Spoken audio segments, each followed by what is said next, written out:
Hi, Sean Kay here, and today I want to talk about website speed and the impact it can have on your search result rankings. First of all, anyone who tells you that they are not interested in where their pages rank because they buy traffic or they do exchanges or they really focus on their list, whatever they sort of want to tell you, if you want to have an online business that's sustainable and profitable, then you really do need to have a search engine optimization strategy. That's an absolute requirement. The free traffic that Google can generate is just extra money if you put the effort into making sure your site is well optimized for your particular commercial intent buyer keywords, whatever you want to call them. So that's the first part. I guess the second part of it is, what does Google want to see?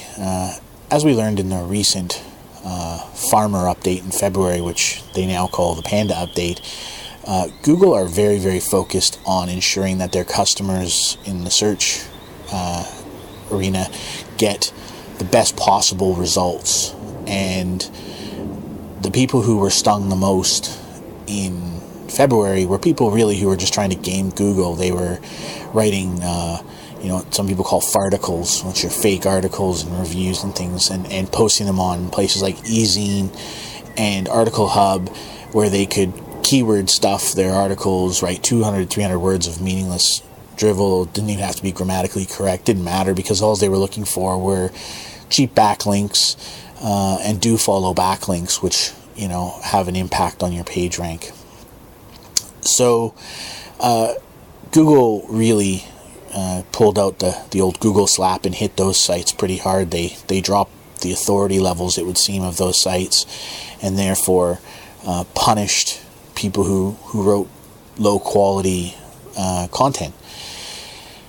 Now, what does that have to do with page speed? Well, website speed is a factor in the Google search algorithm.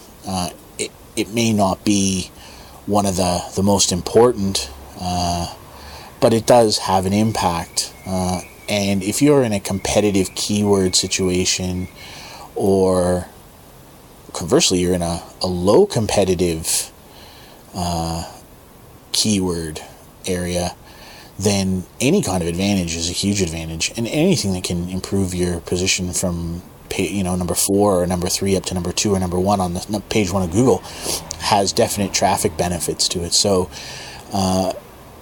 focusing on page speed is certainly something that's worth doing a little bit as part of your overall search engine optimization strategy. Now, the tools to do that are pretty easy. I personally use Google's PageSpeed. It's part of the Firebug plugin set and for Firefox. And basically what it does is it goes through your page, analyzes it, and gives you a ranking out of 100. And it looks for things that are considered best practice in page optimization. So do you use gzip compression at your web server? So what that means is, are you sending your files that can be compressed across the wire to the end browser, which can decompress them? And that means, things load faster. Do you have a lot of redundant CSS? Do you minify your CSS and your JavaScript? Those are the kind of things that the page speed analyzer looks for. And not only does it look for it and rank you, but it actually can give you advice and tell you what you need to improve on to improve your score. So I use that pretty heavily. For those of us who use a lot of WordPress blogs, WordPress is wonderful for what it can do for SEO. You get a lot of benefits. But one of the things it doesn't do well is it can become a little bit bloated. Plugins and themes can get a little bit out of hand.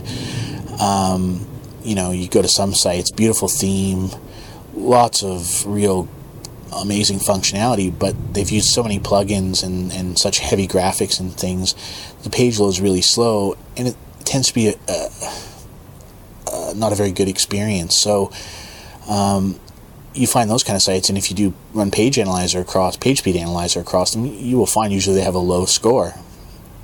And that's where, when you start getting into the algorithm of Google's algorithm, they can be penalized for that.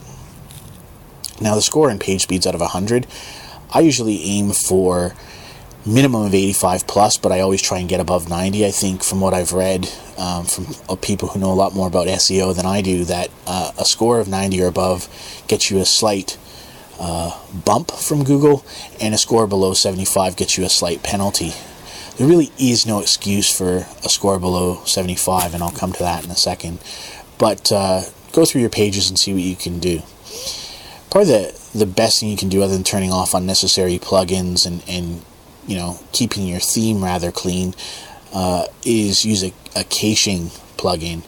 There are two really good ones, WP Super Cache and W3 Total Cache. I use W3 Total Cache more because it gives me a little bit finer control, and it's pretty easy, I find, to work with. It does JavaScript minification, it does CSS minification, it does page caching, and it has a very, very nice integration with content delivery networks, which is the next part. If you want to improve your website speed, definitely look at a content delivery network. Previously, those things were really out of touch of the average person. Companies like Akamai charge a fortune for their access to their content delivery edge networks, but that's come down a lot now with Amazon's CloudFront, and the one that I use is Max CDN. If you're not familiar with a content delivery network, basically what it does is it takes your digital assets, the static digital assets like JavaScript and CSS and static HTML pages, and it distributes them to a network of what are called edge servers, and they basically hold a copy of all that data in a wide variety of places, and then when a user accesses your page, it finds the closest copy of that data and gives it to them there. So you take a lot of the network traversal time out of your page delivery, and it does have a massive impact on overall page speed performance. So if you're really focusing on trying to improve your website speed, then I would suggest that you look at caching with something like W3 Total Cache and something like Max CDN. Max CDN at the moment is selling a terabyte for about $39, and you can use that over an extended period of time. That's exceptional value, so definitely look those guys up, and spend a little bit of time trying to improve your overall web page speed. It's definitely worth doing, and it will help you in your business generally. Anytime you can optimize what you're doing, you're going to come out ahead. So my name's Sean Kay. It's good to see you again, and I'll see you next time.